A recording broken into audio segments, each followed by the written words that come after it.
at WLFE-DB.com for upcoming shows and so much more.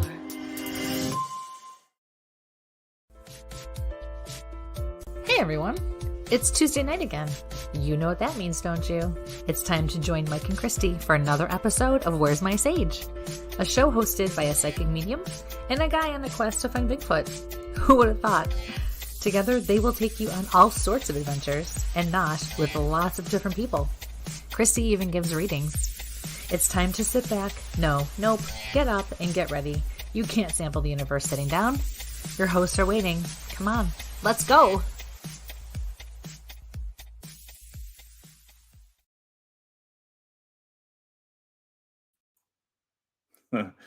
Good evening, folks, and welcome to Where's My Sage. I'm Mike with my co-host, Kristie London, and I think I have her. Nope, she's got herself muted tonight, and she'll have to unmute herself on the other side. So how are you this evening, Kristie? I'm good. How are you? I'm doing great. Good. A crazy week, and we're back out. I got back and get resettled after the Florida trip. So it's there. I got to go on vacation to Florida. I got to go to Florida. No, it was a research time. So we got some folks coming in. Just to remind everybody, we've got the Instagram, YouTube thing, the subscriber giveaway still going on. I think I pulled that panel down. No, it's still up here. Just quick, we'll throw it up there again when we hit the 500 subscriber mark over there on the Instagram, and we'll be giving away a Bigfoot research kit. When we hit 750, we'll be giving away the paranormal kit. And when we hit 1,000 subscribers, we'll be giving away an X8 tactical custom knife done by me. So I'll bring the other screen back up. So it's pretty good. We got some investigation stuff coming up soon. We've had some wonderful things. So let's say hello to a couple of folks here. So hello, Michelle. Hi, we Michelle. are here this evening. So boy, that green screen's going to have to go. Hello, Shireen. Hello, Paul. Good to have him here. Yeah. Find some fish like that. Hello, Penny. Hi, Penny. Hello, Tim T from Florida. Guys, if you get a chance, check out Tim's channel. What am I, shop lover? Hi. Hi, Tim. So I got to get out in the in Florida and check out his area, and he showed me some Florida stuff, which was really cool. Also with Matt from Central Florida Bigfoot. So we got some great things. So yeah. I told you your signal's a little off tonight. That's so weird because I can see, like, my screen for both of us looks fine. And down my computer says that my signal's fine. But in the top corner, do you see we have this new little Wi-Fi symbol? Yeah, if your signal keeps dropping, it's been coming up. I noticed a little lately. So I've never seen that before. That's a new thing. So Mike Kristie isn't clear. Yep, we got that a little bit. So I wonder if you've got to go in and come back out. All right. So once you pop in and pop back out, you have control. Oh no, she left me alone. Hi, Dave and Lori. And hi, Melinda. And I know that face. Let's see. Hi, Jason. And hi, Robin Joan. And I know I missed somebody up above here, and it's gone. So let's see. Miss London is back here with us. Yes, that is much better. Let's put you back where you belong on that side. And I'm going to kill my green screen because that's going to annoy everybody tonight, including myself. So we're going to go green on green. Maybe we'll just put a little Bigfoot in the background here. Anyway, so Edward, good evening. So we've got a great guest tonight. So we do. And Amy's bio up in front of me, and we'll pull that back up. So it's been one of those days, folks. Usually I've got 15 million screens up and rolling on me, and today it decided to run away. So we have Miss amybue with us tonight, a investigator from Ohio, a naturalist, the founder of Project Zoobook, and all around cool investigator. And we're gonna bring. She's an all around cool lady. Yes. And her bio is so much longer than that, and I'm gonna let her kind of describe more of her cool stuff. I think you just took the easy way out, my friend. It's me. I'm stumbling over everything like I always do. Fair enough. You know, it's wonderful. I mean, how often do you see me get this dressed up for an interview? I know, right? What do I owe the honor? The boys get me in a T-shirt or something like that, you know? I didn't even show up with chef stuff with Jet on, you know? I know. Well, you look nice. Well, thanks. It's about time you did something with yourself. No, yeah. Okay. At least there's no beard this week. Anyway. We like the beard. I know. Boy, you're going. We like the beard, right, girls? We like the beard. So I mean, I can ask the guys; they probably have an opinion too. But Teddy's not here yet. So awesome. Without further ado, I'm going to bring on Amy. Good evening. Hi, Amy. And how are welcome. You? Hello, I'm doing well. Don't ruin my reputation by calling me cool. You're cool. She's a badass. Where's my ticker? Cool. Where's my ticker? Get my ticker ready. Yeah. Oh, jeez. The occasional language. So the biggest thing, guys, like, share, subscribe, and hit those buttons. There, I did my administrative stuff for the evening. Please share. Please go to YouTube and subscribe too. Yeah. So, how are you tonight, Amy? I'm doing so well. I have been a busy bee lately, and I've been looking forward to this just to kind of like, just sit and talk and have some fun. So good. I'm excited. Mm-hmm. Well, we're here to do a little meditation. Yeah. I don't know. I mean, I can normally be hyped up quite easily, but I mean, even when we were talking backstage before, the show started, I didn't feel this hyped up, and it's like the energy. It's like, boom. I have like so much energy, and I'm like, go, go, go, go, go. More high strung than I normally am. That's all right. Sometimes you have a fantastic. It's like right before you go to bed. Yeah, hopefully it'll wear off before bed. I need sleep. Yeah. But your energy is great, though. Oh, thank you. You're welcome. Yeah. Thank you. So is yours. So is yours. Thank Mike, you. Yeah. It's me. Hey, Ricky. Told you I like her. Hi, Ricky. And Teddy. Hi, Ted. So, Amy, let's get a little bit of your background. You are a school teacher. An educator by background. Mm-hmm. And right now I'm doing something a little bit different at the school. I'm not teaching my own class, but it's kind of nice to have a little bit of a break and doing tutoring and stuff. So, but yes, I am. That's good. What do you normally teach? I teach reading and English, so language arts normally. Okay. And with COVID, there was just a big mess up with my teaching license. So I got called back to the school for like some auxiliary help right now, but I'll be back there. Very good. I'm sure they miss you. Yeah, I miss them too. Yes. It's crazy, crazy world with this COVID stuff. So, so yeah. You got involved in this wonderful world of Bigfoot. And how did you get involved with this wonderful world of Bigfoot?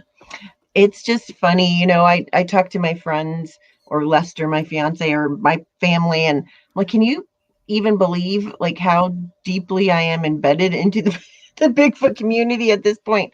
Because I never in a million years would have seen myself here, but I saw something about, what year is it? See, I told you I was going to forget. 9 years ago that really changed my life. Like it absolutely put me down a different path in my life. And I just never would have thought Bigfoot would be the thing to do it. But I saw something, and I say something because I'm not exactly sure what it was, because it was too far away to be sure.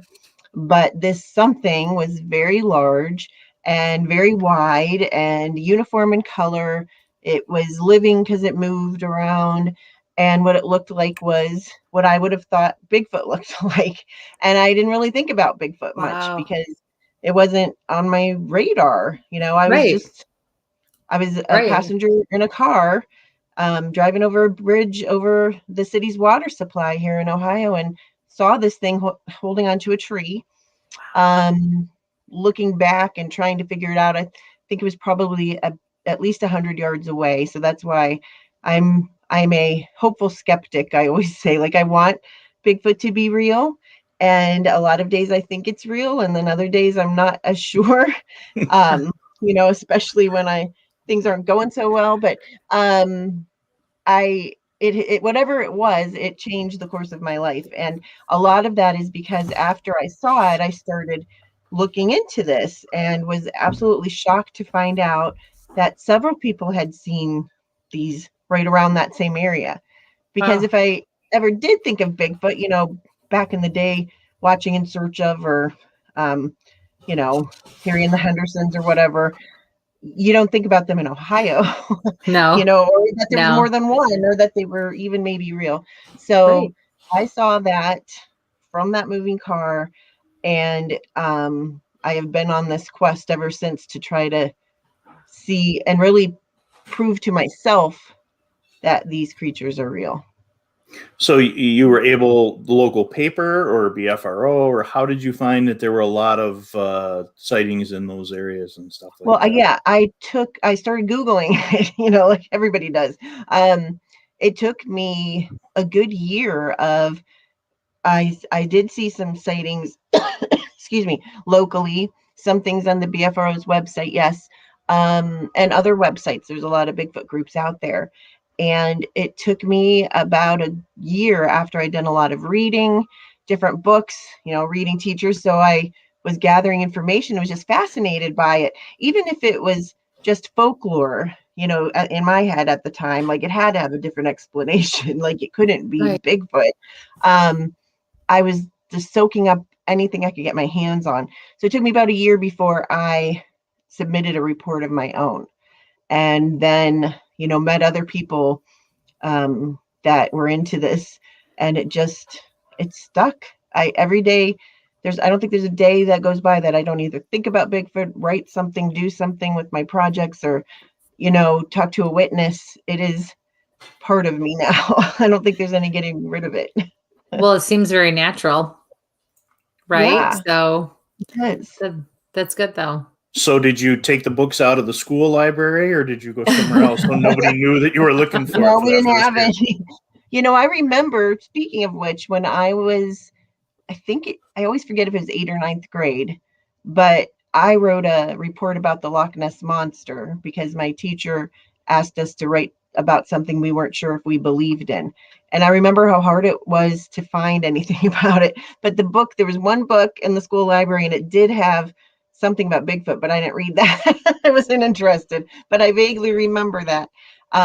No, but now, Bigfoot is a fun way to get kids interested in a lot of things. So I do have my own Bigfoot books that I lend out to kids, or at the library. There's so many you can get through interlibrary loan, or just that local libraries have. So that's my spiel. Read kids. I've been saying for a while, it's a great way to get them into the sciences, to get them into first aid and everything else. Everybody's like, well, look, you want to teach a kid that you need to learn how to cast a footprint or take DNA sample or something like that.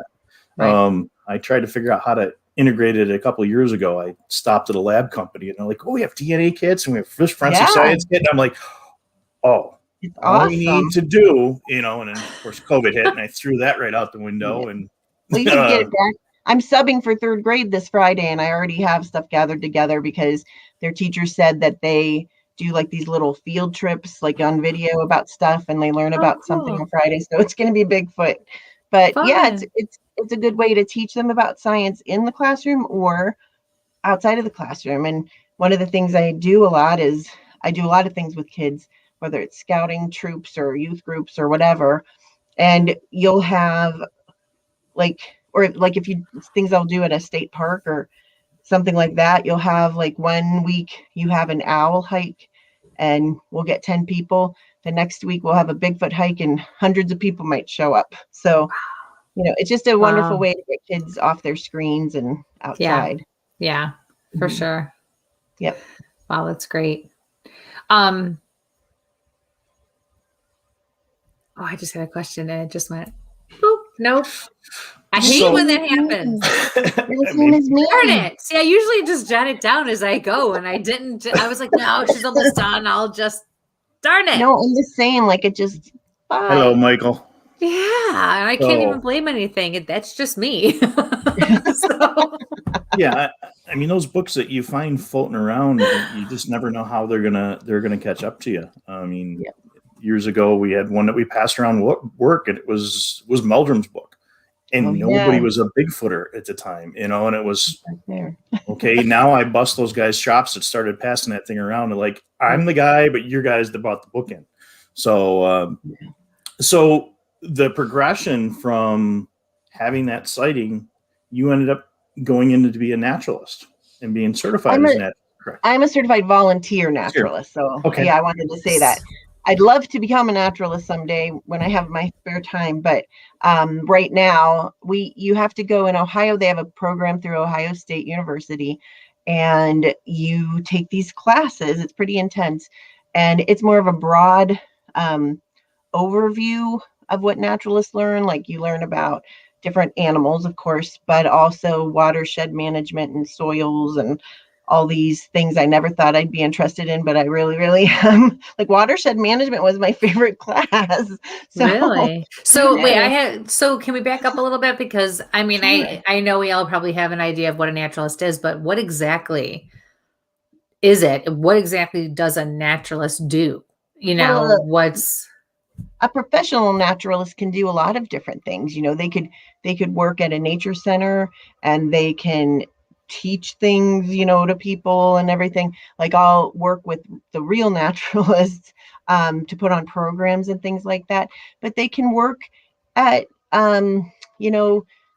like the place that I saw, whatever that was, it's a reservoir for the city of Youngstown. right? So they could work there and be doing water quality things and, stuff like that. So there's really a wide variety of things that they could do. Wow. So really anything that has to do with air, water, soil, animals, nature in general. Well, because I mean, there's so many specialties. How do I know someone's not like a tree specialist, or like, or like they focus on water? I mean, is there like different specialties within that? I don't know. So what I did was just a very broad, generalized thing, and definitely not a specialist in anything. But that was a starting point where I started taking different classes about tree identification, like winter tree identification, or just anything I could get my hands on, and different survival classes from another place that I take now, and it's fun. I did it. My main reason I did the naturalist classes is because when I'm out in the woods so much and I'm trying to document things, and I'm trying to, capture audio, and I'm trying to look for footprints and stuff, I felt that I should be able to know what isn't Bigfoot before I start thinking even slightly that something could be, but if I didn't know how to identify fox scream or, a double bear step, print, then, I didn't want to be getting my hopes up for anything if I could possibly say it's something else. Sure. So that's when I started doing that. It's debunking in the Bigfoot world. Yeah, it is. It is. I mean, really, it's, you have to apply it to everything in life, really, Right. And sometimes it can be disappointing if you really thought you got something, but I think it's fun. Yeah. Like, I've always been a big Sherlock Holmes fan, and he peels away the layers of everything that it isn't, and then whatever you're left with is what it is. And he says it more eloquently than that, but it's okay. It's still fun to figure out what it is, even if it's not Bigfoot. Right. It's that time in the woods that just makes it just amazing. Yeah. So you have the sighting, and you just start your research. You put in your your sighting, when do you start into the field yourself? Oh Make man, that jump. it's funny. You know, I made some acquaintances back then, and started doing some things with some different groups, and tentatively going to talks or kind of tagging along on hikes or whatever.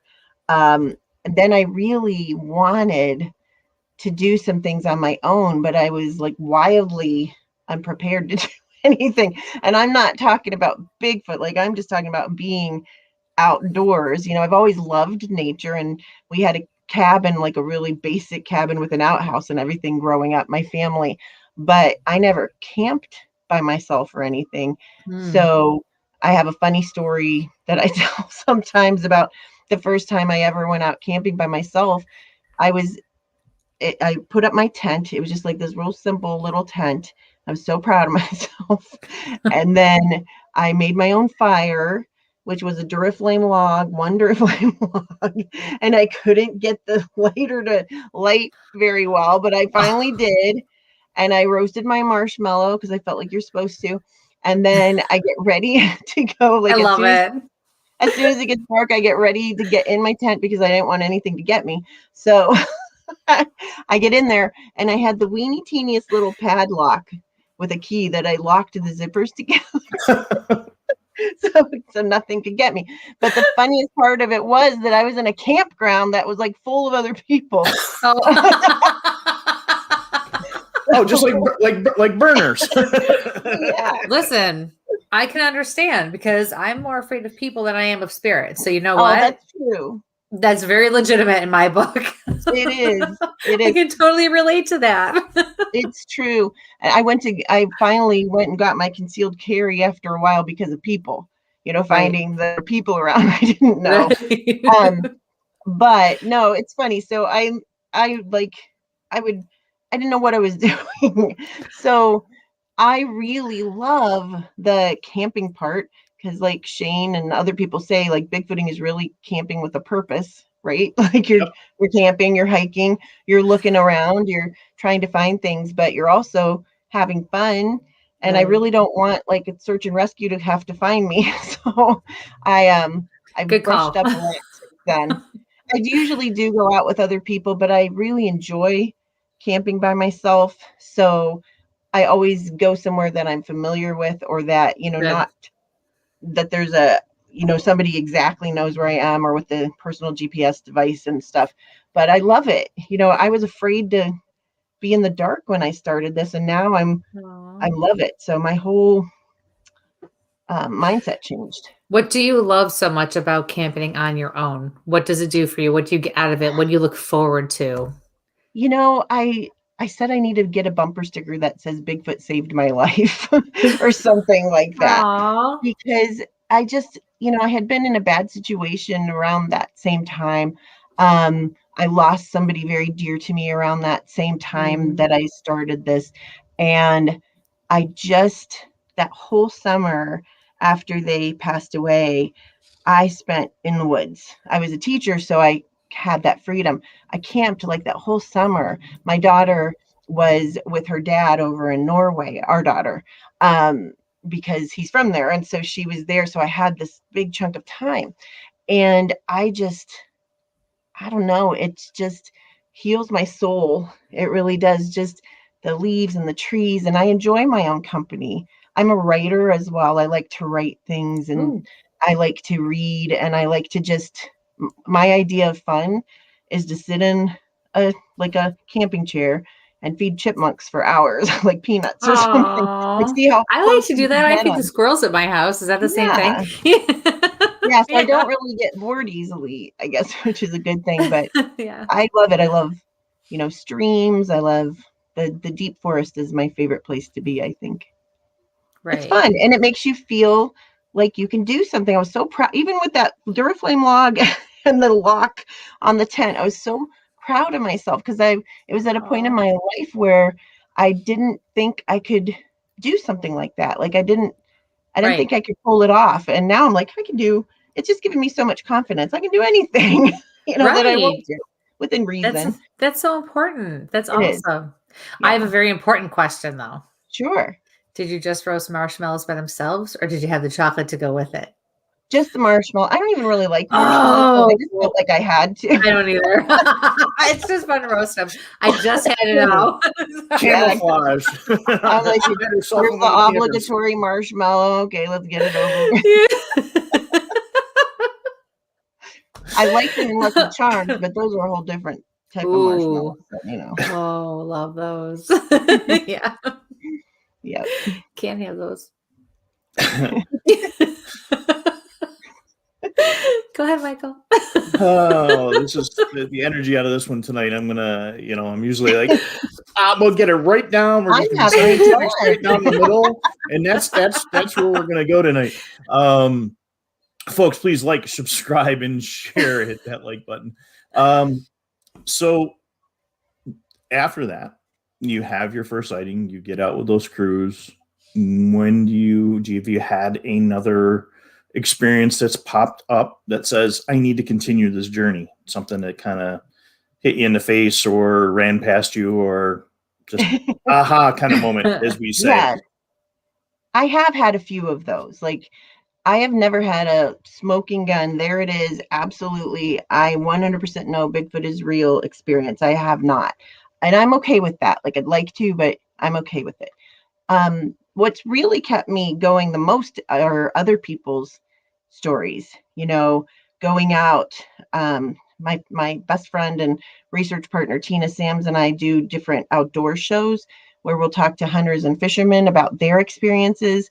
And although I know people make stuff up, or maybe it really was a bear, or they had misidentification, just some of the stories that they tell us are enough to keep me really intrigued. But I have had some, and I just want to apologize if I'm like breathing heavy. I still have a hard time breathing sometimes after being sick, but hopefully. If you need a break, you let us know. No, I'm fine, but I'm just we have commercials. Take your time. I can pick on Mike for a while. It's all good. We got it covered. Just throw things at me. That's what we usually do.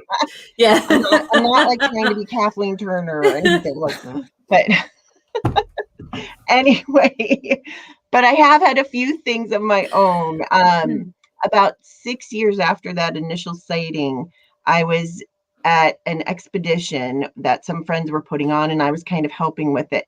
And I saw another something through a FLIR camera in the middle of the night with another witness with me. And we both saw this.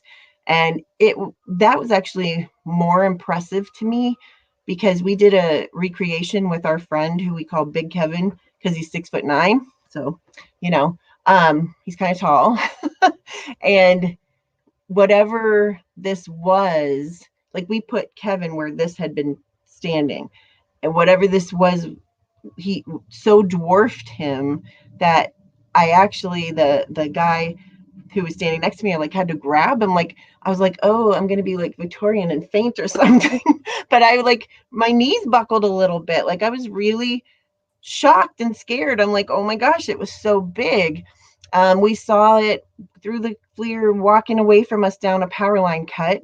And whatever this thing was, I had been at the bottom of this cut several times in the daytime, and there's a ledge that you have to go over to get down to this stream, and it's pretty steep, and it just walked right over. Like, if a person did it, you'd have to turn around and like be grabbing onto, some sticks or, something, bushes, to keep you from just flatlining down there, So it was really something, I'll tell you. But that's still crazy. And very impressive, but still I want to see it better than that. Yeah. I'm like that with anything. Like, I'll believe you guys' stories or anybody else's. I'm like, oh my gosh, that's so awesome. But then, like, when it comes to my own, I guess I have higher standards for it. So, yeah. But like you said, there's those days that you go, why am I doing this? Yeah. And then those things happen, and you're like, you get a rock throw, or you get a scream, and you're like, okay, I taped this. This doesn't make any sense. Okay, we're going to try it again for another couple of months till I go, why am I doing this? Oh, why? Because it's beautiful, because you see a sunrise or you see a sunset before you go stumble into a tree or something like that. I think for me, it's because there's enough other evidence out there to make me still Right. be fascinated. Sorry, go ahead. I think like for me too, I think as a medium, because it comes so naturally for me to connect to the other side where, yes, I know that's like a big deal kind of a thing, especially when it's other people looking in, through my window. But for me, it's every day and it's what I'm used to. I'm not used to the whole Bigfoot thing or whatever. So believe it or not, it's still, even for someone like me, makes me think, wow, there really is like other things out there still. And I know that sounds really funny coming from someone like me, but I think other people would share that opinion or that feeling about it too. Like, wow, there really is something more to this whole life and universe that we are all a part of. And I don't know. I think it just kind of gives people hope in a way too, hope and sometimes reaffirms your faith, just in all different things. So I think that's pretty neat. How did it make you feel when you had these sightings? Like, how, like, walk me through the emotion and what was going through your head at the time. Well, it was the first one. I just was really confused. Like what is that? Like, I wasn't thinking Bigfoot, but that is what it looked like, what I would think one looked like. So I was very confused. And then after that, I was kind of upset in a way because you couldn't, the driver didn't see it, because I'm just staring and like finally yelled about it as we're going past, and you couldn't go back. And I replay in my mind that moment, and I wish I could freeze it and get a better look. But then when I started looking into it, it was exciting and it was fun. I didn't really believe in it. Even like, it's just the weirdest thing. But a lot of witnesses say the same thing. You start doubting yourself because you're like, well, it couldn't be that. And it wasn't until later when I started interviewing people who had seen it around that same body of water. Like, I interviewed them in person. I'm like, like maybe it was real. It's just, I go back and forth with how I felt. But the one 6 years later, I was scared. I was scared. People will say, oh, you have to be brave. You go out there Bigfooting by yourself. I'm like, no, like I was scared the entire time. Usually, like it's like a roller coastery, scary, adrenaline thing. So it's not, horrible, frightening, or I probably wouldn't do it. But it's, you get a little scared of it. But there, like, right at being in the dark with something that seemed to have been so large was like, why am I doing this? Right. But then afterwards, it's exciting. It's exciting because of the mystery of it. There definitely is. I get this question a lot. There's a part of me that I want to see one and I want to be sure. And there's a part of me that loves the mystery of it. So kind of be careful what you ask for. Thing. But I had that. And then I've had things happen. I go out to the Pacific Northwest as often as I can now, and was out at Mount Hood with Shane Corson and a couple other friends of ours, and Chris Spencer and Kevin Morrison. And we were remote camping by this small lake out there and had some really weird audio. Found what could have been a print. We had some like those pheromone chips out there across the lake. Got some really cool. I know I have some right in this room, but they're like triple Ziploc bagged and they're bad. Wait, what is it? What did you say it was? They're called Sasquatch pheromone chips, but they have like ape pheromones on them, and they smell bad. They're just really bad. You think about when Greg spills the scents in the garage. Yeah, multiple those about 50 or 60 times. Yeah, like the doe urine and stuff for hunting. Yeah, like really bad. But we've had like good success with getting some good audio and stuff with these. So really, that when you're like in the middle of those types of forests, those giant forests, and out there in the middle of nowhere, and you're hearing weird stuff that you cannot explain, and then later you run it through programs and nobody can explain it. It's a little intimidating, but it's so much fun. I wouldn't do it if it wasn't fun.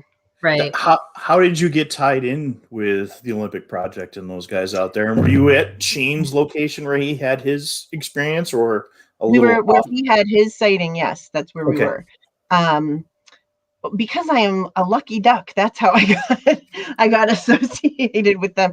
Like I feel so blessed and lucky with a lot of the friends that I have in Bigfooting now, and a lot of whenever I get to do something really cool, like you were talking, like I'm cool, I'm not cool, but the things I get to do are cool. So Right.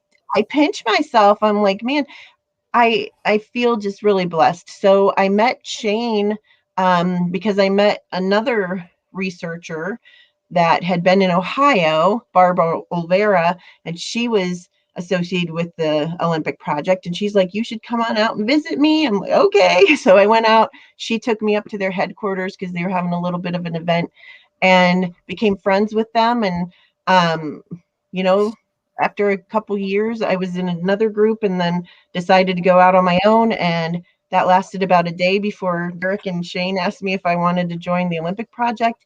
And I was actually proud of myself because I waited about like maybe 10 hours to decide because I wanted to be sure, like I kind of didn't want to be in a group. And then I was like, okay, yeah.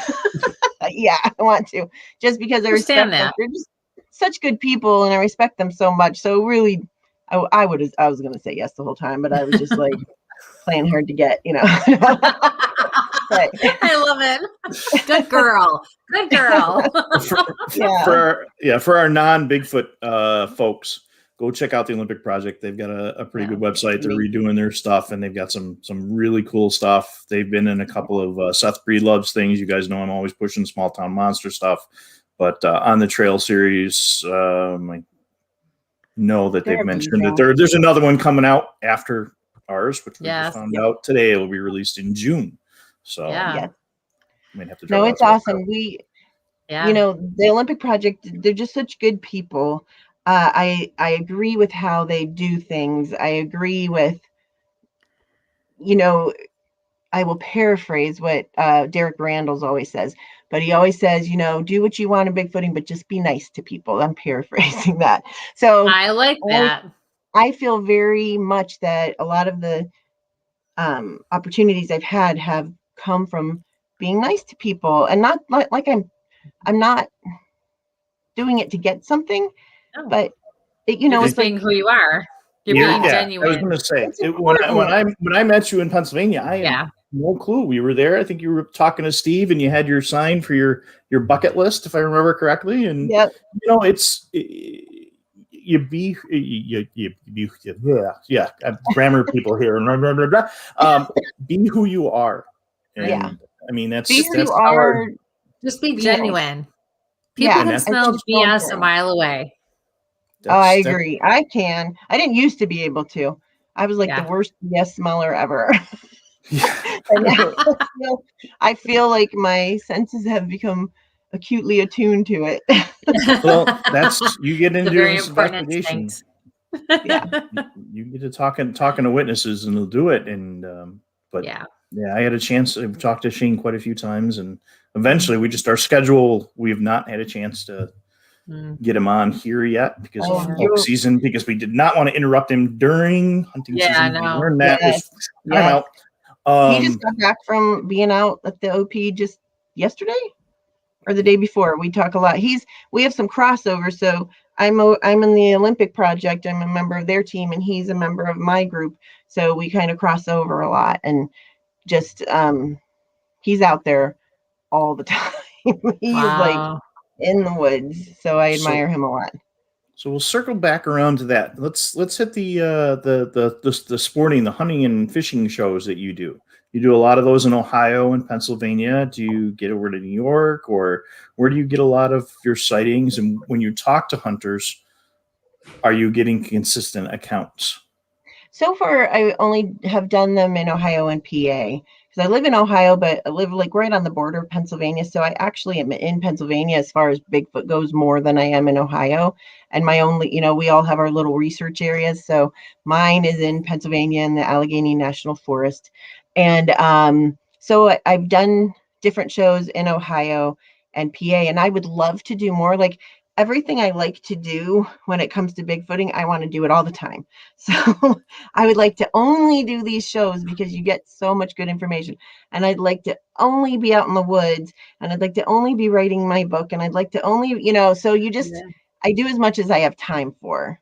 But I would definitely like to spread out. And I was doing for a while, through the Ohio Division of Wildlife, they had what do you want to call it? An expo. And they invited me one year to go out there and have a Bigfoot booth. And they had heard about me because I was blessed to be able to speak for the Audubon Society and do these outdoor shows. And then they asked me there, and it just kind of snowballs, like something, well, oops, oh, that was an accident that happened, but I don't really believe in that. It's like it kind of just life's journey. Yeah. Everything happens for a reason. And I agree. And we get a lot of, the first one I ever did was in Monroeville, Pennsylvania. It was I think it's the biggest outdoor show in Pennsylvania. And my friend, Dave Groves, got me that opportunity. So thank you, Dave, if you're watching. That's the 2-week one, the big one in Harrisburg? No, maybe I'm wrong. Maybe it's not the biggest one. I thought it was like one of the biggest of its kind, like what it is. But no, it's just a long weekend, this one. But it's huge. Like the venue is really big. So, and I could just be making that up because I thought but anyway, I sincerely thought so. But anyway, it was my first time being there. And I thought, like, I was nervous because I'm like, I'm not a hunter. I can't even like put up my tent, and I like, they're going to throw tomatoes at me, they're going to think this is stupid. And ultimately, I don't care if people make fun of me because of Bigfoot or think I'm stupid, but I still am like, don't enjoy it. So I was there by myself the night before everything started, setting up my booth, and the people that were running it wanted you to have this fake grass carpet down. So I'm like crawling around on the floor trying to tape this carpet down. And I look up, and there's like 6 to 8 guys standing there, with their camo and everything on, like waiting for me to get done. And I'm like, oh, hi. And it wasn't even open yet, but it was all guys who had booths there, vendors that wanted to tell me their Bigfoot stories. So it was like, bam, right off the bat, people would come up to me. And then, Tina she came a couple years with me, different things, and Lester and other people. But it's funny because some people are very willing to share, but some of the guys would be like, there'd be a guy and his 2 friends, and they'd kind of walk past the table and, Bigfoot, they keep going. And then one of them would come back later and be like, I saw it. He doesn't want his buddies to hear it. But the one last year before COVID struck and we couldn't go to anymore, Tina and I, just with 2 different outdoor shows, collected 87 new reports. And when I say new, like people that had never or claimed to have never told anybody, to have them written down and documented their sightings. And how many of those are real? Could be 87, could be none, but some of them were very compelling. And I just feel very lucky to be able to talk to people. So do you have a reporting form when you're there at the shows for folks to do a complete documentation of, or, hey, here's a sighting, I can't really stop to talk because the family and friends are here and I really need to be quiet? I do it a little differently. I feel like you want to have a relationship, at least a little bit, with somebody before they're really going to tell you the nitty gritty of things. So I give them my card. I ask them if they'd like to give me their information, and not everybody does. And I am like, inside, I'm weeping because I'm like, oh, it's such a good story and I'm never going to see them again. But I don't want to push that. And a lot of people will give me their information and we connect later. But I just want to be present, listening to them for that first time that they're telling somebody what they saw or what happened to them, or why they don't go hunting anymore. We get a lot of I don't go hunting anymore. people. And I want to really be focused on them. I want them to trust me that if they don't want me to tell anybody, I won't. That was one of the reasons I kind of wanted to go solo, because I feel like sometimes with bigger organizations, people are like, everybody's going to come rushing onto my property if I tell you anything. Yep. So, I just want to be another human being listening to your story. And then if they do give me their information or they contact me later, then I get more details and stuff like that. But as soon as they leave, I write everything. I write everything I can remember down just for my own information, because I have like big maps where I, will put where this happened, and then you kind of get this story about a certain area. Right. Very interesting. Mm-hmm. So Makes you a lot of are, sense, though. Yeah, our hitting area is close to us. So because we're the New York side, we're only an hour and a half from. So it's we were supposed to go down there the other night, but my partner bailed on me. I hope he's still in the audience. Shame on you. I'm gonna go look for amphibians this week. So, folks, if you have questions for Amy, please put them into the chat. What's the most amazing or most detailed sighting that you've gotten in these shows? Oh boy, there's so many good ones. I've had a lot of detailed ones that weren't from outdoor shows that are popping into my head, but my favorite one, can I say that one? Yeah. That I've heard at an outdoor show was an older gentleman. He was kind of hanging around the is that him? I figured. He was hanging around our booth, and we could tell he kind of wanted to talk, but he didn't come over. Finally, when there was nobody else around, because you would be surprised like how busy the Bigfoot booth is at an outdoor show. Like you never get to take a break usually. I'll bet. And he came over and was talking to Tina and myself, and he was telling us that somebody's riding a motorcycle outside.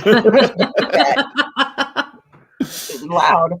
But he was telling us that he said, the opening day of deer season used to be my Christmas. He said, that's what I looked forward to all year. I was a hunter for my entire life since I was a little boy. My dad taught me how to hunt, going on, just telling his story. Said he lived in the same farmhouse, for however many years, 40 years or more. And he said that one day this didn't even happen in the woods to him. He was looking out the window and he says he saw a Bigfoot standing in the field, and he was so shook up by it, just shaken by it. Like, I don't know how to say it, that he has never gone back into the woods again. He said he'll go to these outdoor shows. He buys the equipment, but it was near the woods, like where he would deer hunt. It didn't hurt him. It didn't even make any threatening movements. It was just seeing something that wasn't supposed to be there and was so big and so intimidating to him that he said, I just didn't feel like I had any business out there. And he was really upset because it ruined what he loved. Those are the stories you don't really want to hear, because you see that emotion and we believed him. He was really emotional about it. Wow. So those are the kind of stories that make me be like, oh, yep, they're real. They're real. He would be out there deer hunting if they weren't. So I don't know. I've had a lot of detailed ones. But I told you, COVID brain. Like I can't think of any. No. Okay. That's fine. From an outdoor show. We've got so many other big things to hit Okay. topic-wise. Do you, when you look at your research areas and getting those sightings from the shows, do you go back to look at that old history, that native history in your area, any of the historical accounts pre-internet, 1900s 100 kind of stuff. And does it coincide quite a bit with what you're getting out of these shows? Quite a bit. Yeah, I've spent a lot of time in libraries looking at microfiche things and stuff like that, and old papers, Wow. and I love that part of it. But it does coincide with it. One of the reasons that I am the most interested in Sasquatch, Bigfoot, whatever you want to call them, is because of the history and the Native Americans in particular, because I have gotten to learn so much more than I ever learned about primates that are known by working with these different scientists and stuff. So, like when you look at the history of the Cross River gorillas or the orangutans or the mountain gorillas or any of them, and you see how they all used to be cryptids, or undocumented animals, and how the natives in those countries always talked about how they existed, but we Westerners didn't want to take their word for it, until we saw it for ourselves. I feel like maybe we should listen to our own indigenous people, because they all talk about these, and they talk about them like they're real animals, or real creatures. And I just feel like that's, to me, the whether you're looking at the painted rocks or you're looking at the carvings up in British Columbia, or you're looking just at the oral history or written history, there's so much of it. And they say, though, these are real. And so why aren't we listening to them? I'm not sure. Everybody's so quick to say, oh, it's folklore. It's just, telling morality tales. But it's not. Hi, Larry. It's not just telling morality tales. These are told in the same way they talk about eagles or antelope or whatever. And so I want to look into that and be like, hey, I don't think you're just telling stories. So I don't know if I even answered your question, but that's where no, you did, because okay. I've been going through the local lore in my county alone, and one of the local books was, and I apologize, the dogs are out running around tonight. Usually they're on the other side of the house, but they're on my side tonight. Right in the local history. I mean, it's two chapters in. It's like, hey, it's right here. And when we started following it in that chain, there's a whole bunch of other stuff that's kind of come down through that path, but it leads right through your neighborhood and somewhere else, and then into another cryptid. And whoa, right. You can believe in one thing, but I can't go over it. But that's the truth. People will ask me about other cryptids, and my answer, and it's not a good answer, but it's my answer, is that I don't want to believe in the other ones, because if the other scary ones are out there, I won't go out there. So fair. That's fair. That's logical. Whether or not they're real, I don't want to know. Then I got this. I can go out happily in the woods and not be worried about them. I got the same answer from Cliff. He's like, yeah, if Dog Man's real, I'm not going back out in the woods again. So it's not just me. I feel really good then. Yay. Yeah. It's not just me. I can relate to that, because I worry about the bear and all the other stuff, especially when I get left in the woods by myself. I don't know what my partner has a really bad habit of doing that. So I'm like, oh, you have everything I need to protect myself if we run across something. Excellent. Right. Fantastic. And it's funny. Great. I have run across so many black bear in PA throughout my life. And so I'm not really scared of them unless it's nighttime and I'm by myself, then they're going to kill me. But when I'm out west and you have cougar and that's no joke. I am afraid the entire time of them, but I still want to go anyway. I figure it will be a good way to die, if that's meant in a good way, but interesting. Not a good. I'm going to take your word for that. I'm good. I volunteered at a zoo as a kid. I've seen lots of big animals eat a lot of things. Yeah. No, not a good way. Not a pleasant way. That crunching. No, not how I want to go. But then again, I dove for years. I don't want to go in the water either. Ultimately, I don't either. But I'm and getting back to like, why did I start doing this and, take those classes and everything, is that I was so afraid to do things. And then, I'm a cancer survivor twice. And that wasn't even enough to like kick my butt into gear to do what I really wanted to do. But that summer, like I was talking about, when one of my loved ones died, that's when I started my bucket list. Like after that big period of just the worst mourning ever, I started my bucket list, which is now my little logo and everything, the Bigfoot carrying his bucket, because I'm like, I'm gonna do stuff. Like I want to do stuff in his honor and other people's honor. And I just, I'm happy. Like I'm so happy, and I'm not really afraid anymore. So I'll at least try anything, almost anything. I'll try. Here, I take double. There we go. That's right. That's right. I think at this point I could outrun all three of you. Okay. Yeah. With that adrenaline going. And yes, Larry, it is all of petting you. I can run. Awful quiet tonight. That's awesome. It's a big petting too. Little bear. Yeah, you're kitty. Yeah, right. No, but the thing is, oh goodness. Ray I want to see one as I'm driving away. Yeah. Bye, kitty. Bye. Ray will end up tackling it.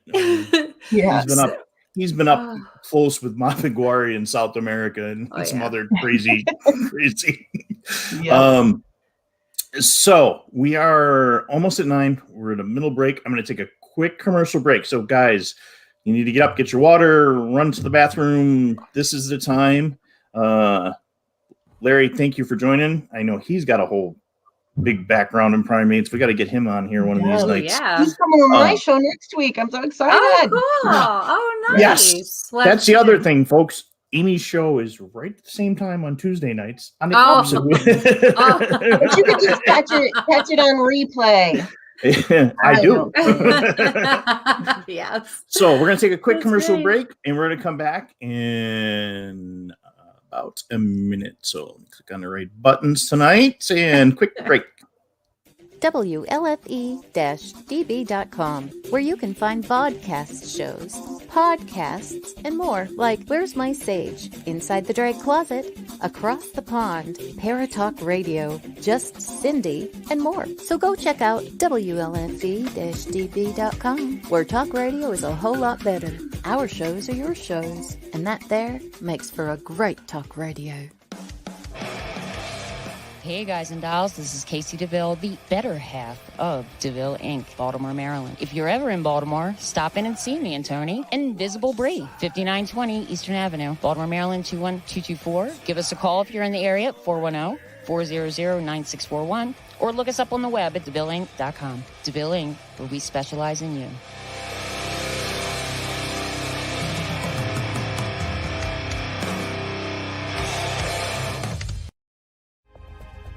Ted Van Son Jr. is a seasoned investigator and well-versed in the ways of paranormal investigation. He is now ready to share his ideas and unique approach with all of you. Flashlight, recorder, and comfortable shoes.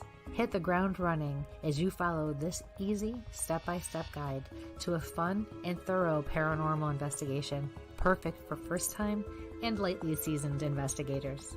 Think outside the paranormal box. Learn all about the technology and techniques used back in the early days of paranormal investigation. You can find these valuable resources online at Goodreads, Barnes & Noble, Walmart, and Amazon. Get yours today. Hi, I'm Jenna Grover. In the world of fashion, we get lost in the cost. Everyone wants that special piece of quality jewelry, but they can't afford it. Not on my watch. I sell handmade quality jewelry for a fraction of the price, and that includes jewelry made of sea glass, natural stone, crystal beads, glass beads, Bigfoot jewelry, and more. If you don't see what you want, email me, because I make custom jewelry too. Check out my website at gbythesea.com. Also, you can email me at jewelry@gbythesea.com.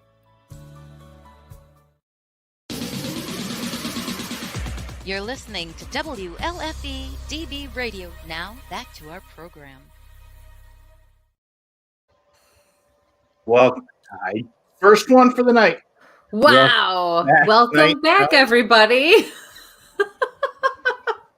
We are here tonight with the lovely Miss amybue, as in B-O-O, not Bew, as we, That's right. Mike screwed that up earlier. No, he really I didn't. did. I was just kidding. I don't care. No, he didn't. It's my stage name anyway. That's right. That's right. We're on a paranormal show. I've heard that rumor around there. It's my name. Oh gosh, that's awesome. So guys, we come back from the first hour. We got one more to go, and we got some good questions coming in now. But please like, share, subscribe, get the word out there. For those that have to tune out, again, we'll be back on. You can see the pre-recorded on our YouTube channel, or it will be up on all your favorite podcast locations.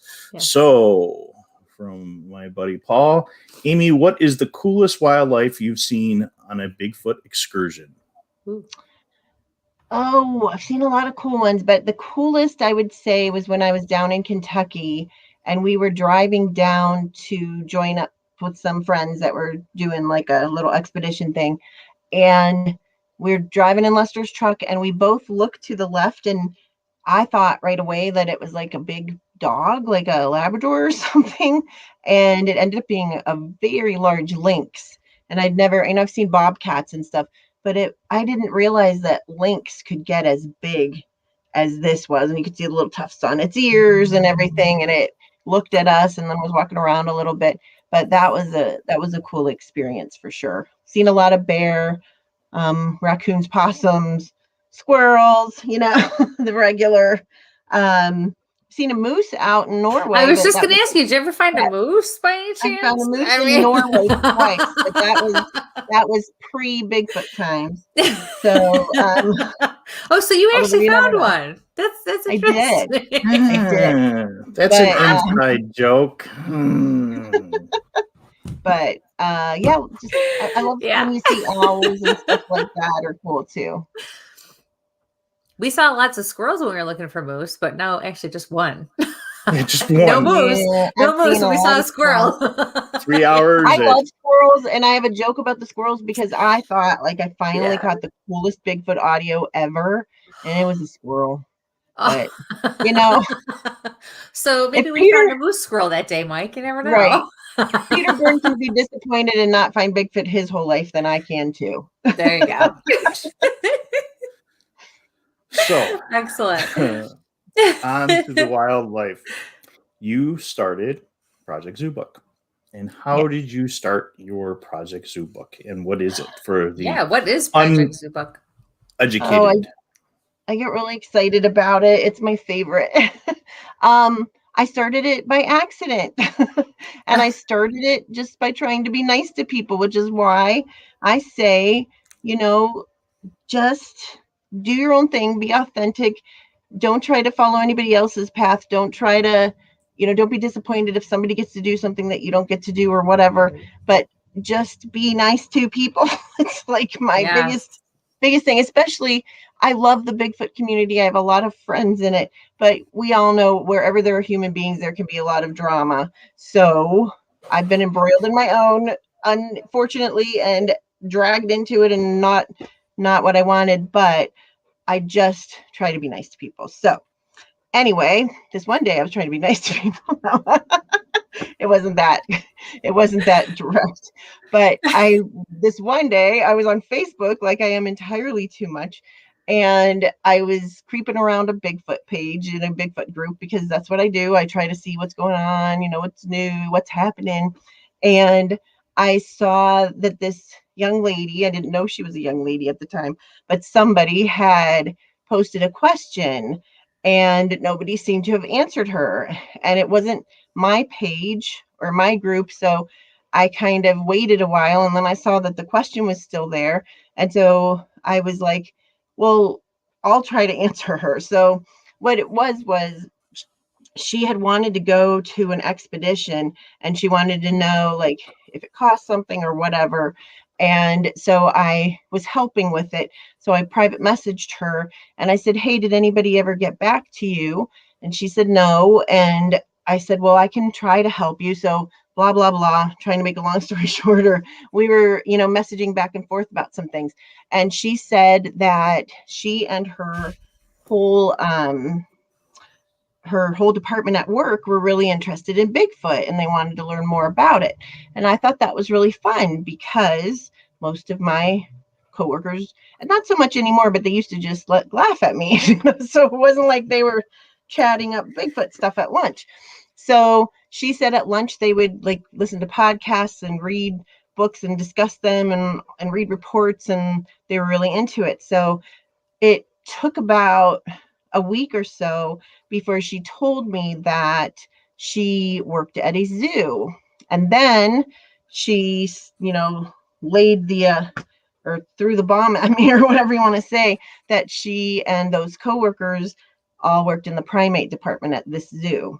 And so I was just, that wasn't what I was expecting. I don't know what I thought she did for a living, but it wasn't that. Anyway, so we started talking about things and they had a lot of questions. So we started doing these phone calls. And then I was like, hey, I'm going to be speaking out at this event out in Oregon, and I don't know what to talk about. Like somebody asked me to speak and I'm like, there's going to be all these like famous people and stuff. Like, I don't know what to talk about. So I said, do you guys have any like questions that I might come up with an idea? So they sent me this email or a message on Messenger, and I still have it with all of this information and all of these questions that they had pertaining to Bigfoot. And it was when I saw that I knew we had something special going on here. And I'm like, oh, like they're like really interested. It wasn't just, oh, that's kind of fun.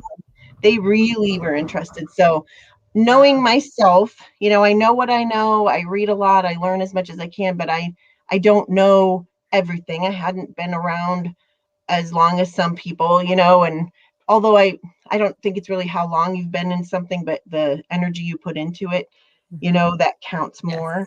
Yep. But anyway, I knew my limitations. So I'm like, okay, I want to hook them up with the best people that I personally knew at the time, to answer some questions. And so I knew the Olympic projects, so I'm like, hey, Derek, you want to come talk to these, have a phone call. It ended up being Shane that was able to make that phone call. And then I talked to Monongahela, who's, a audio expert guy down south. And I talked to finally Dr. Meldrum, people that I had met casually and was just kind of, friendly with, and he came on some calls. And now, it got to the point where we started getting other scientists involved and everybody stayed. Like, I knew it was really cool and Tina knew it was really cool. And we're like, this is really cool, right? Like, this is like really cool.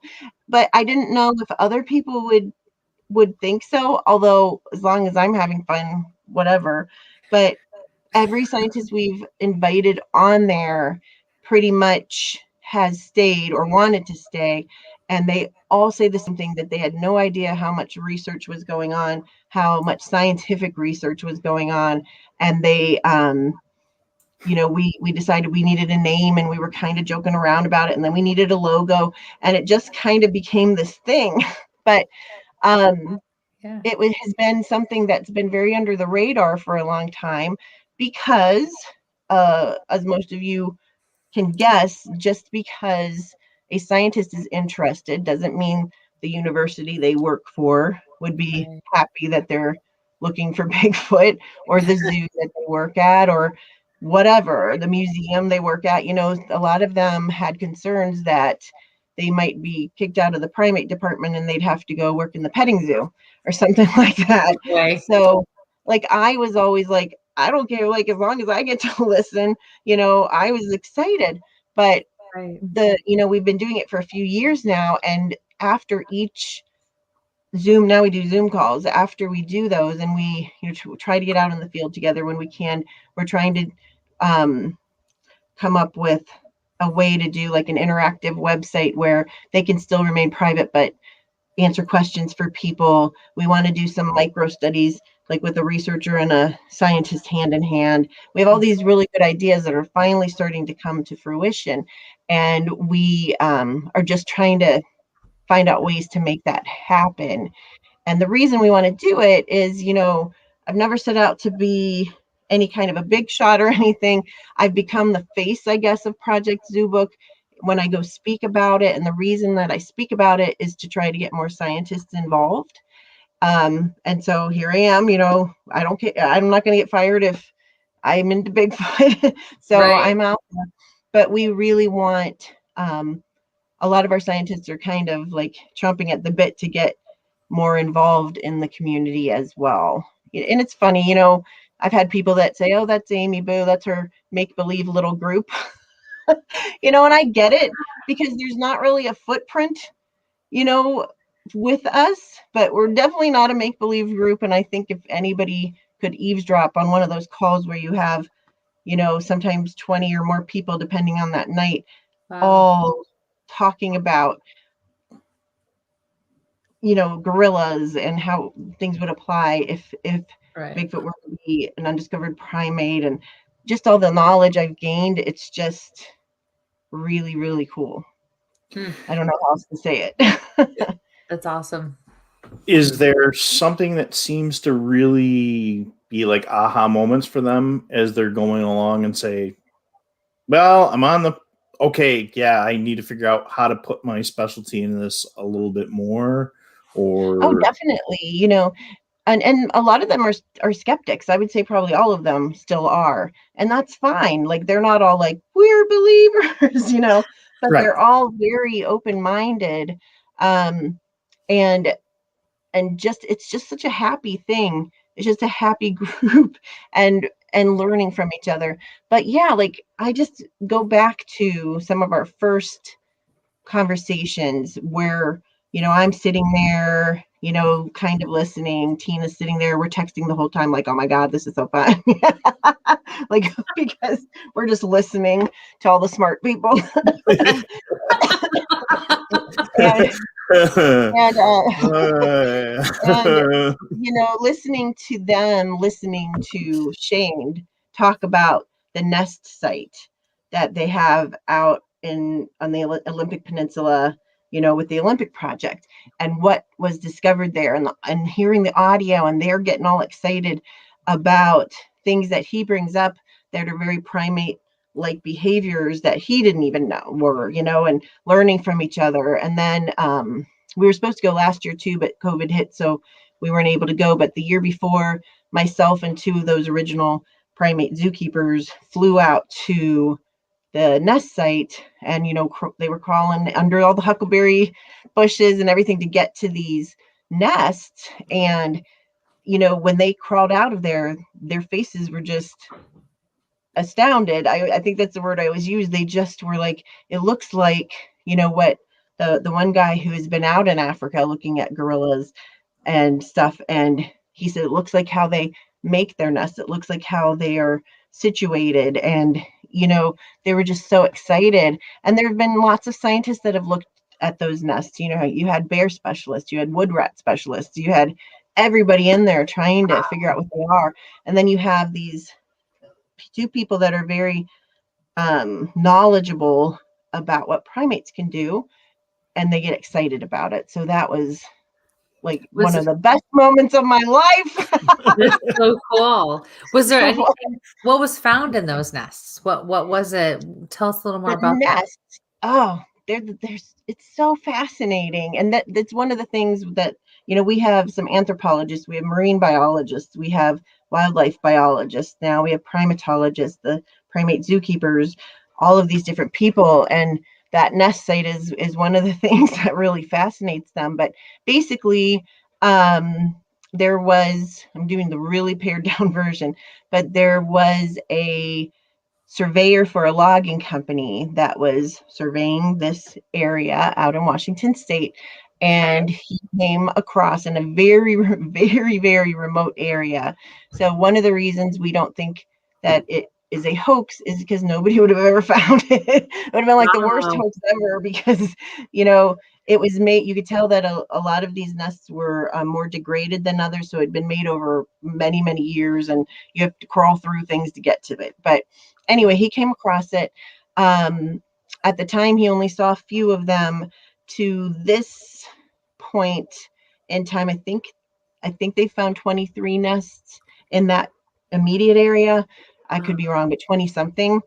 And he didn't know what they were. So he tells the boss, something's making these nest-like structures and what they look like. And if you go to the Olympic Project's website, you can see pictures of it, or just Google Olympic Project, look for images, and you can see one with Cliff. Sorry, my lips are all weird. I'm like talking too much. But one with Cliff in one. And they are huge, like in circumference. They can be, I think, like up to 8 or more feet, across. They are manipulated. They're made with huckleberry branches that have been manipulated. So it's not like a perfect braid or anything like that, but you can see something was kind of molding them together. Right. Yeah. And when Dr. Meldrum looked at them, he said they were, they had support sticks in there to keep them kind of up on the ground. They found a few that were up in some bushes that were a lot smaller and were poorly made. And that was one of the cool moments in a Project Zoobook call where Shane was describing those. And then one of our primate people were saying, oh, well, gorillas, when they're teaching their young, will use these practice nests, and they will show their young how to do one by kind of elevating it up in some bushes, so it was, we're not saying the Olympic Project nor Project saying that it's Sasquatch, but it's really cool. Wow. Really so cool. Oh, no look, chance. Macaroni. I told you Macaroni was going to come and visit. Oh, how cute. He my baby. All right. Anyway. We are animal friendly on this show. Yes. You can hear my two screaming in the I didn't even background. notice the door moved until he bit my ankle. So. I didn't notice the door either. No, he's sneaky. But it's some fabulous research that's going on out there. They're using eDNA to try to see what has occupied the nests. And the one point nest, they're like located on what are, like they call finger ridges. So you'll have like a finger and then you have to go down and up in another one. And they'll have like a group of nests here, a group of nests here. The point nest that was furthest out toward this ledge that goes down to a salmon stream had these 2 rocks in it that had grooves that perfectly lined up, like something was clacking them together, which would be another primate-like behavior. There were some skid marks that went down to that stream, like a means of egress there. Lots of food, lots of berries. It's just, even if it's not Bigfoot, something is making these, and it's really cool trying to figure it out. I wish I could live out in a nest. Be careful what you wish for.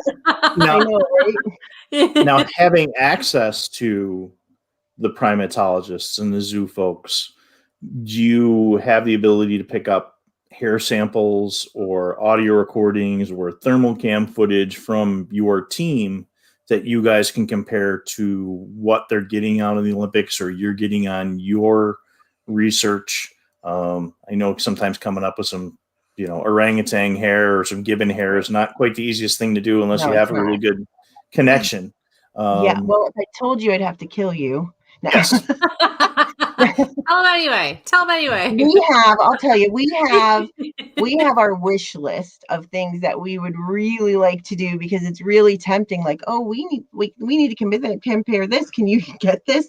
But, they have to be super careful. And we don't want anybody to really lose their jobs. Right. So we have to, come up with ideas. We're still trying to come up with ideas of what could we do that would be not against their rules and regulations. But we do have a wish list of things that we would like to try for sure. And the gorillas and the chimps at this one particular zoo, they listen to like Monster X podcasts, they listen to Sasquatch Chronicles. So I'll tell them they need to listen to you. Like the animals, they listen to these podcasts. So They enjoy them. But those are definitely folks that if you have the audio, even though you have access to the Monongahela, see, I knew I was going to butcher that one. Monongahela, and then Dave Ellis and stuff like that. So you yeah. have Dave, yeah. those sound guys doing that analysis, but you also have folks that are listening to those sounds every day. I mean, right. I took Kristie on her first expedition, and we got the gibbon sounds, and I'm like, I know that's a gibbon sound because I spent a couple years as a volunteer at a zoo, and where my office was behind me was the primate section.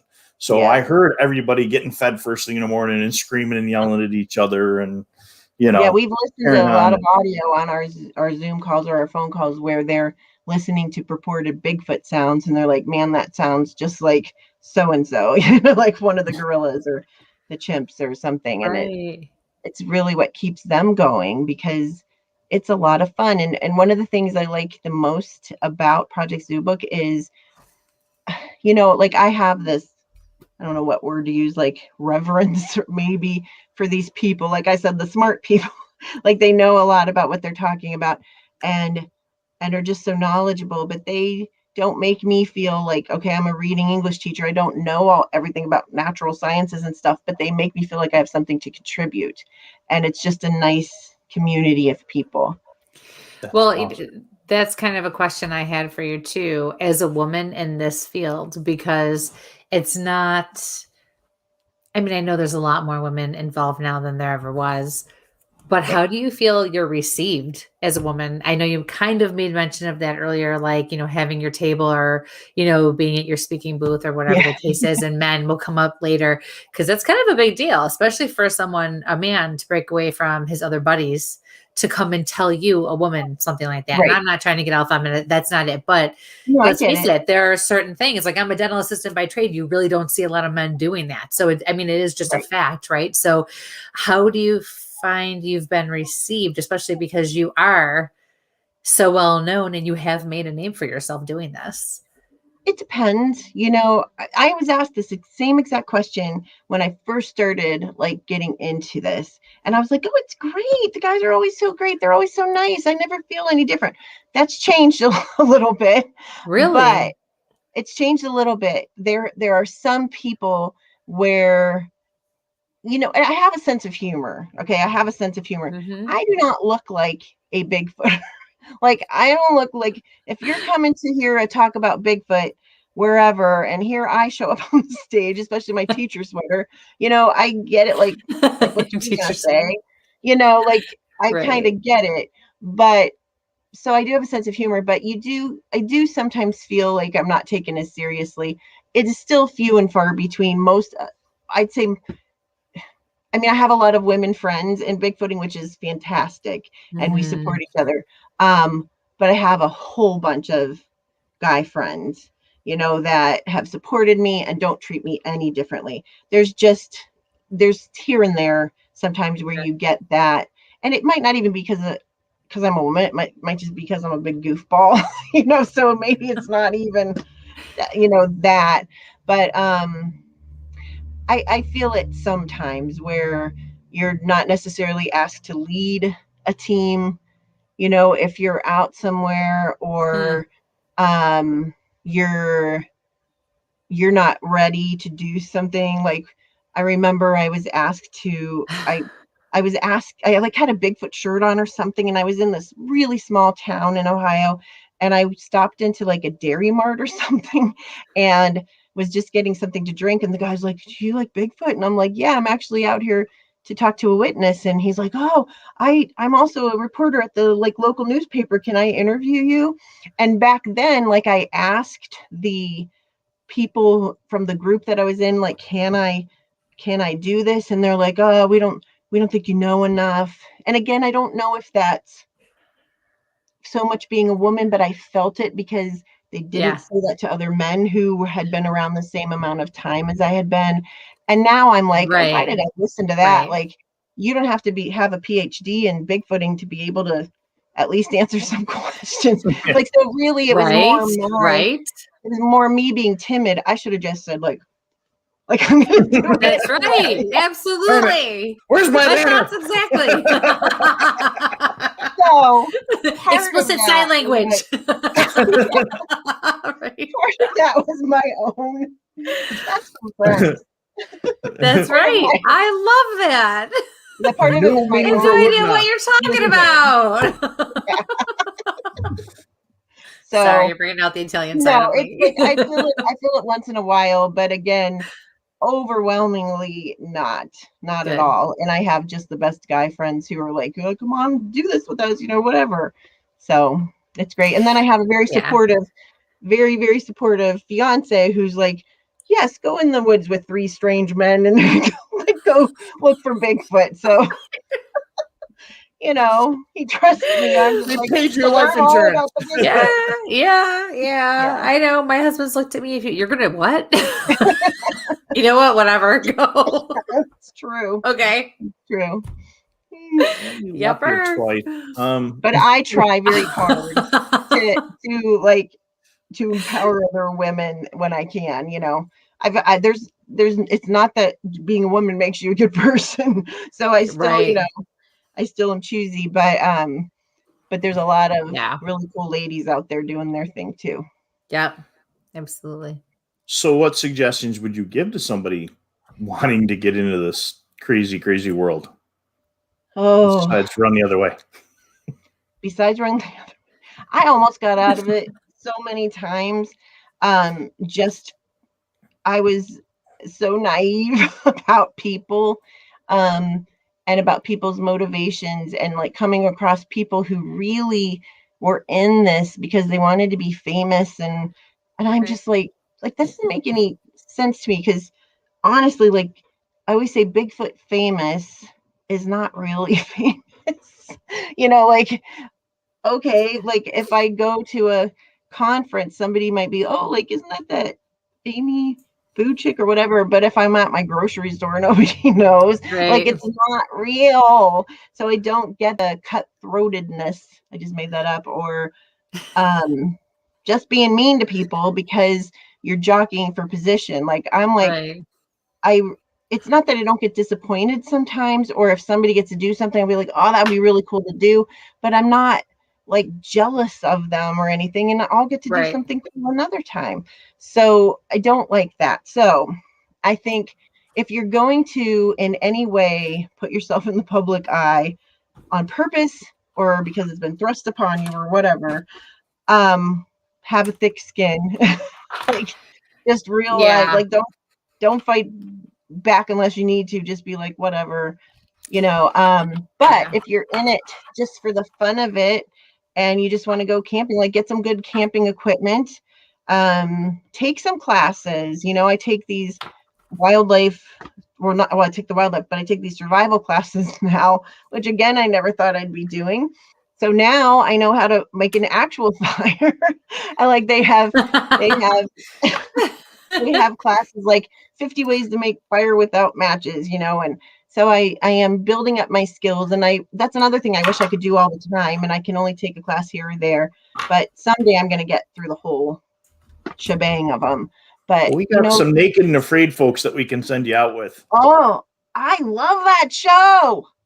I thought I was going to hate that show. I love that show. I would never do that in a million years, but I love what they're crazy. Like the classes that I take, it's called Midwest Native Skills Institute. And it's this guy, I believe he was an engineer, and he decided he wanted to go to all of the native tribes that he could find. And he asked them to teach him what they're best at. And so now he teaches classes about all these different skills, and he's amazing.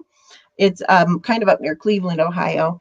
And he, if you take his whole course, he has like this final exam where you do get to wear clothing and have a blanket, like a thin blanket, I think, and a knife. And you're out in the woods for a week, and you have to make your shelter and food and fire and purify your water and stuff. So that's a long time.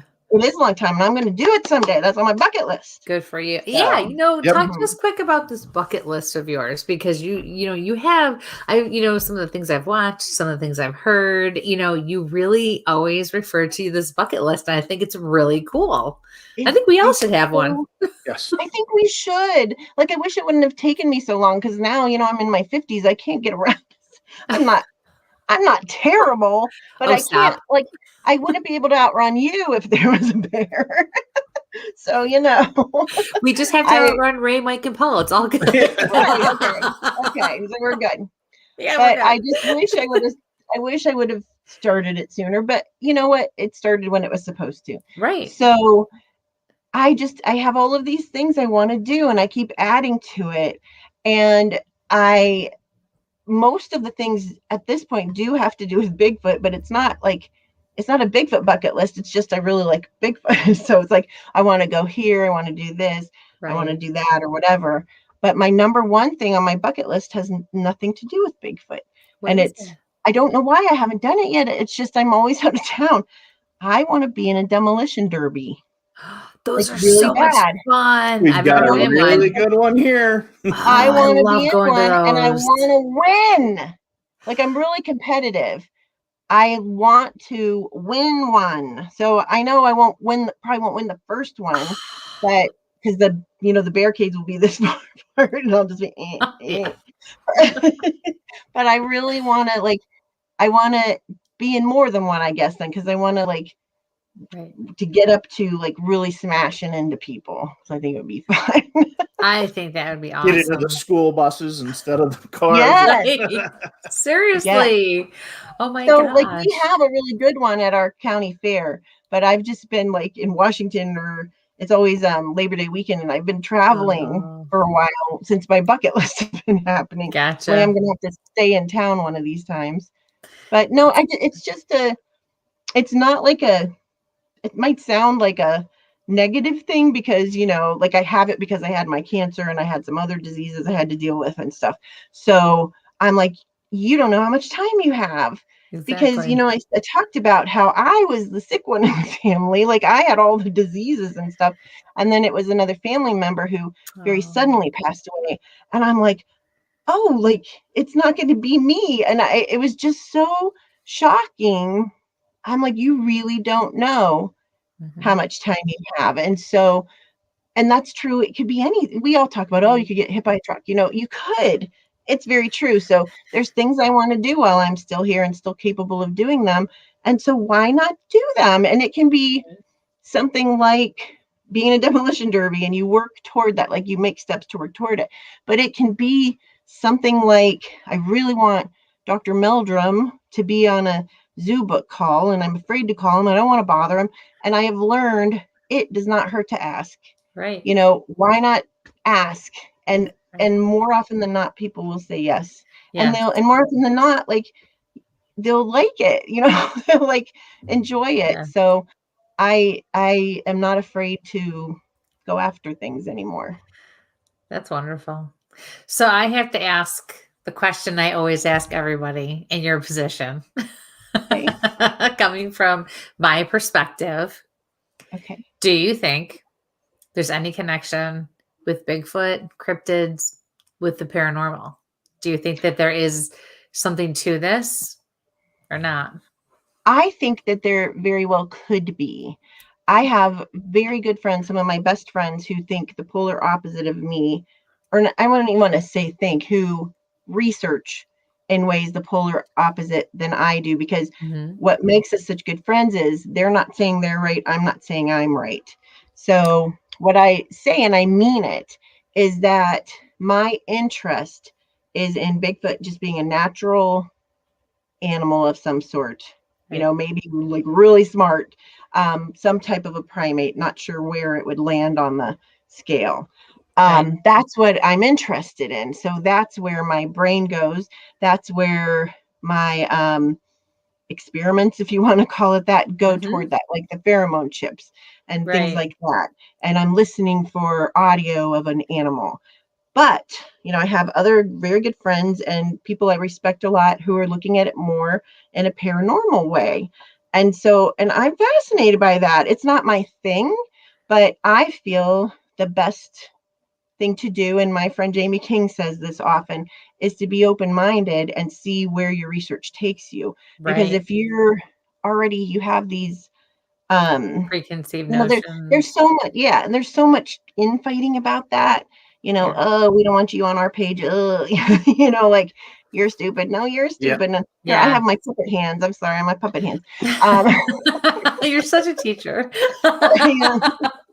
And so that really bothers me. Nail like, polish.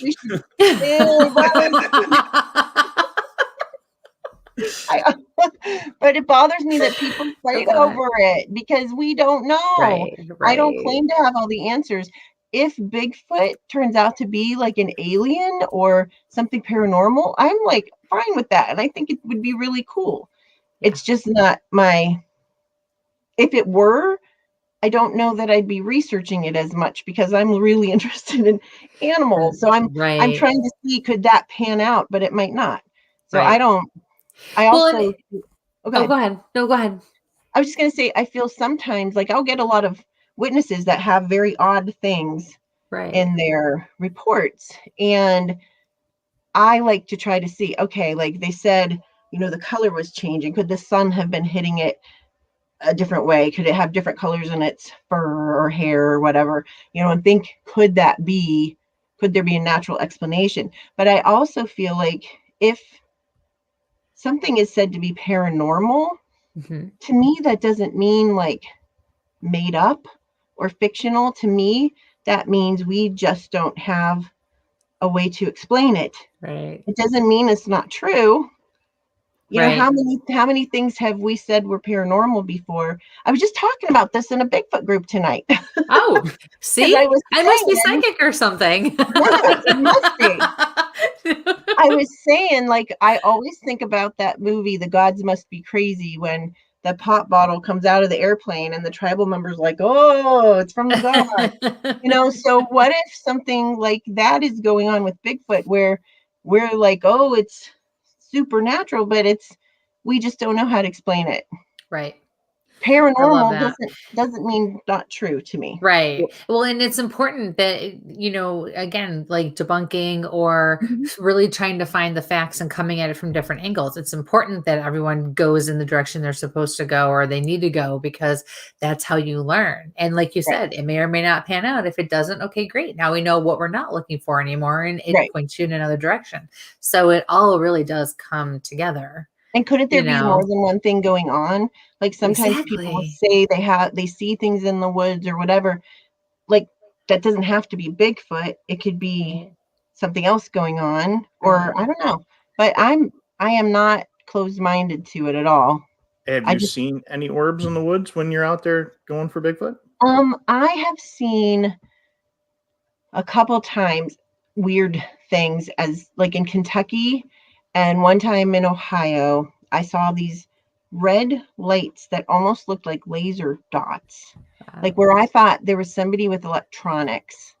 Like, so they were circle and they were red. So I was sure somebody was standing there with electronics, and then when you would finally like go there or shine a light, there was nothing there. Right. And you're looking for like anything on the trees, or was it a radio tower that was coming through the trees, and you couldn't debunk it. And I don't know what that is, but it was weird. Like that's the weirdest thing. And then when I did see that thing walking down the power line cut, there were some like white flashes up in the trees, but it was also near the power line cut. So I don't know if it was electricity, and it was misty rain. So those are really the only odd things. You didn't go out with us at Eric's event on the gas line, did you? No, I would have liked to, but no, because we got stuff out there, and Jay and I looked at each other like, I don't know. Yeah. And if it happens, it happens. I don't think everybody that says something odd happens is lying. Like, just like I don't think everybody that says they see a primate in the woods is telling the truth. Well, I mean, there's so much research in the last couple of months. I mean, have you guys looked at the UV, lights on marsupials that are coming out. Yeah. They're glowing in the dark, or the Tasmanian devil that actually can get its eye to really go cool. red. I mean, so it's just like there's a whole, that's to me just, I love it that people are studying that. Like even if you broke it down to, I just don't have time to really put my heart and soul into both. But if there was some crossover, then that's fine with me. So we have a question from the audience. And again, folks, if you got questions, please put them in the chat so we can get them in there. It's from Brian from Bearded Paranormal. What do you think about the $2 million bounty for Bigfoot in Oklahoma, and also the possibility of Bigfoot hunting season? Oh, I think it's a bunch of hooey. I don't know. Like, I don't know how much I should take it seriously, that they were really doing it for a serious reason. I think it was like more for what's it called? Well, it's publicity. Publicity. That's I even said public, and I can't remember the word publicity or something. But as far as how do I feel about a Bigfoot hunting season, I don't think it's a good idea. I'm not against hunting. You want to bring me some venison or whatever, I'll make it into a stew. I personally, unless I was starving or my family was starving, I would find it hard to even kill a deer, just because I'd cry my face off. But I'll eat your deer. So I'm not against it. But when it comes to something like Bigfoot, first of all, we don't know what they are. We don't know, are they closer to people? Are they, are they almost extinct? We don't know enough about them that I feel like we should be out shooting one. But that being said, I would very much like to, and this is on my bucket list, I would very much like to come across one that died peacefully of old age in its sleep. And so we would have the body and be able to prove it. So no, I don't think we should shoot one. Yes, I do think we kind of need to have that body for scientific proof. But then there's the middle Amy, who I just like the mystery of it, and I don't really want everybody to know. Like, I feel conflicted. But I don't know. I think Oklahoma, whoever came up with that, I don't feel like they're being serious about it. Yeah, the politician that came up with the idea basically said it's to bring commerce, bring tourism in, because COVID just crushed that particular area. And honestly, I don't know that I feel anybody's going to have a better chance just because they're after $2 million than if they weren't. Well, I mean, and that's just it. We don't need a bunch of crazy people running around thinking they're going to get something, because unfortunately people will take this seriously, and we don't even know if this thing exists, and they're going to be hunting who knows what with shotguns and rifles and all that happy stuff. It has to be not a good idea. Has to be caught alive. Trapping only, because the original one was, go out and shoot to kill kind of thing. And then now it has to be that's all I need is 5 or 6 guys in ghillie suits out there. And so what's the most compelling evidence that you've come across? That I myself have come across? Yep. Zip. No, it's not zip. But I often call myself the worst Bigfooter in the world because I never find anything, and I try really hard. Aww. But, I have some really cool audio from that spot out in the Alleghenies. I've been collecting it for quite a few years and just kind of storing up a little cache of these audio recordings. So that's kind of cool. I have been with other people that had their equipment out, like in Mount Hood National Forest, with Shane and them, where they caught some really cool audio. It wasn't mine. Like, I've never found any footprints, except when I first went out hiking, like thinking maybe there was Bigfoot. I might have actually seen something, but I didn't know what to do with it. I've been there when other people have found things. But, being at the nest site, just where that is, but again, that's not my evidence. So I am not very fortunate about coming across things like that. And, but I'm not going to lie about it either. So if I tell you, oh my gosh, I found something, then it's probably pretty good, because that'll be the day. Awesome. But that doesn't bother me, because you look at things like the Cross River gorillas that, Westerners didn't think they were real, and then finally caught them on camera trap after all those years. And you see them coming out of the forest, and they're looking at the camera, and the silverback, chest thumps Yep. and blood charges the camera, and seeing that, they were thought not to be real till recently. It wasn't that long ago. So Interesting. With your travels to the PNW, do you see that area clone your area that you're working in? Maybe not as high in elevation, but similar in no. geography or anything? No, it's very different. I live here. I take reports from here, from Ohio and PA. I still find it very hard to believe that Bigfoot lives here. Like, I know that we have forest, we have water, we have food, we have what we need, but it's not as believable as when you are out on the Olympic Peninsula, in the Olympic National Forest, and these areas where they have 50 something, I believe, small aircraft they can't find, that have crashed there, and it's huge. It's and just I'm not something. Like, there was a glitch. It makes me think that you're stopping. Go ahead. Nope. Finish what you're saying. Sorry. I think I just like that.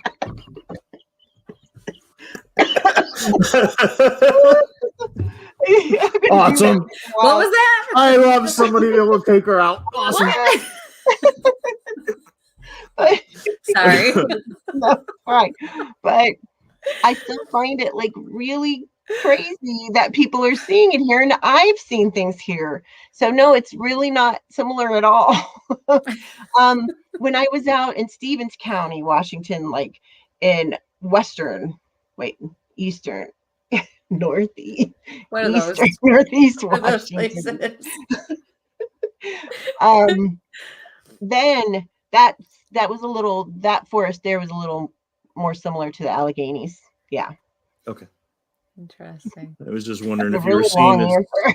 No, I was just wondering if you're seeing the fingers, or you were seeing the streams or something similar, because you look at some of that area and then you look at it compared to the Adirondacks or something like that. And I know the Adirondacks maybe more so. Yes. Or moose. Oh, thanks. Hey. Oh, puppet head. Yes. You better explain the moose problem there, partner. So Mike and I did a work trip over in the summer, and we went out that way, and Mike's infatuation with finding a moose kind of took precedent over one of the days that we were there. And we're going to go to this one area. And I'm like, oh God. Right. So we got stuck. He drove 15 miles an hour through this park for 3 hours almost. We were late coming home because it was the last day, and it was just I was so mad. I'm sad for him. Oh, the whole time. But it was scary. But we didn't find any. And my spidey senses are kicking in. I'm like, Mike, we're not going to find a moose. There's no moose here. Mike, there's no moose here. But you couldn't leave. The only way to get out was to go at 15 miles an hour through this entire park. He's like, I didn't realize it was this long. I didn't realize it was this big of a park. He had his Don Quixote going. That's what I say. I feel like Don Quixote sometimes, where I am compelled to go after that moose windmill. Oh my God. But I will say this, though. It was extremely odd that through that entire park, which it was a gorgeous park. It was a gorgeous drive, but it was the end of, we did paranormal, we did some Bigfooting. We were exhausted, and, it was hot. So, you don't get a lot of sleep on these trips. And I'm like, okay, it's really quiet here. That is the one thing we did notice, right? I mean, we really didn't see any birds. When I say we saw one squirrel, we literally saw one squirrel. And that's weird in itself. Exactly. So I will say that was, the one thing that stood out to us that, okay, there's nothing, no rabbits, no fox. Like, no, did we see a fox? I can't, something ran across the road, maybe a rabbit or a fox, but it was, I think the whole time that was it. And the one squirrel on this boulder on the one side of the road. But that's why I always bust his chops about the moose and about leaving me, because it took 3 hours. He and I live an hour and a half away from each other, and I ended up leaving my car at his house. His wife was nice enough to keep an eye on my car for me at their house. And we had to get back to his house, and then I still had to drive the rest of the way home. I was so tired, and I'm like, you've got to be kidding me. He's like, we're almost there. I think we're almost there. An hour later, okay, I didn't realize it was this Bigfoot park. I'm like, I'm so going to kill you. Oh my God, this is awful.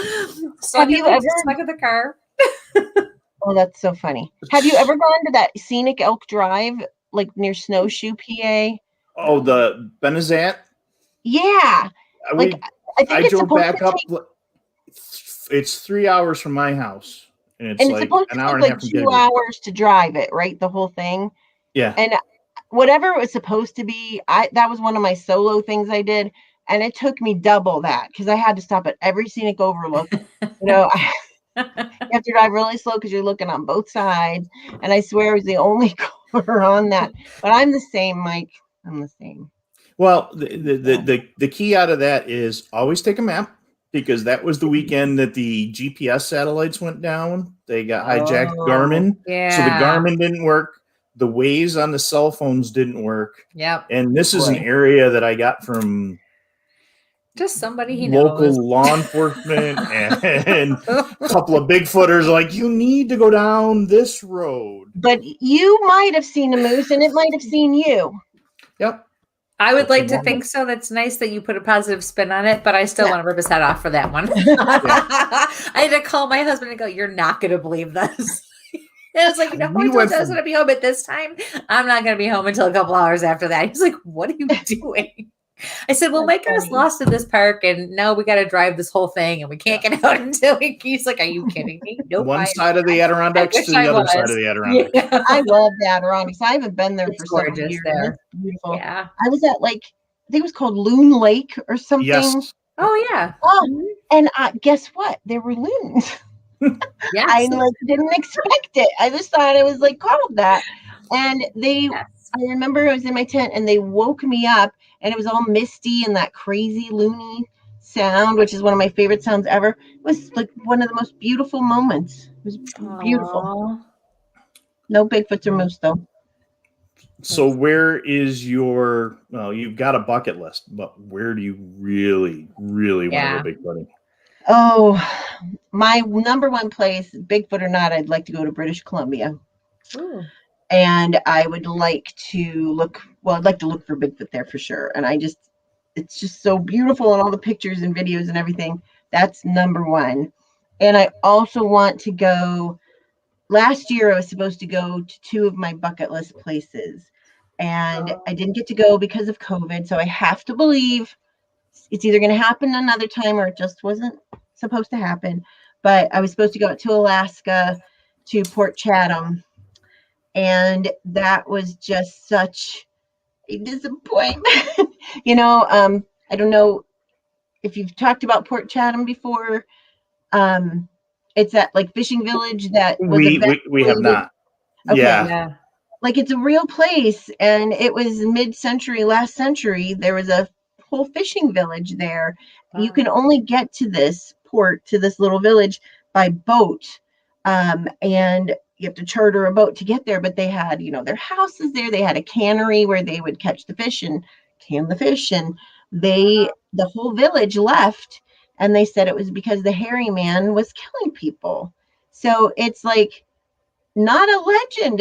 They were really said that's why they all left. So some of my friends had gone there and they shot a documentary there, and they were going back and they invited me, and I'm like, yeah, I want to go see the hairy man get killed. Awesome. Just bring lots of reindeer. They look like they were soaked the entire time that they were there.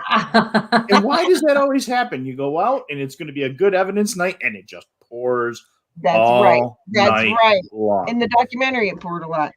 So I didn't get to go. So I was really sad.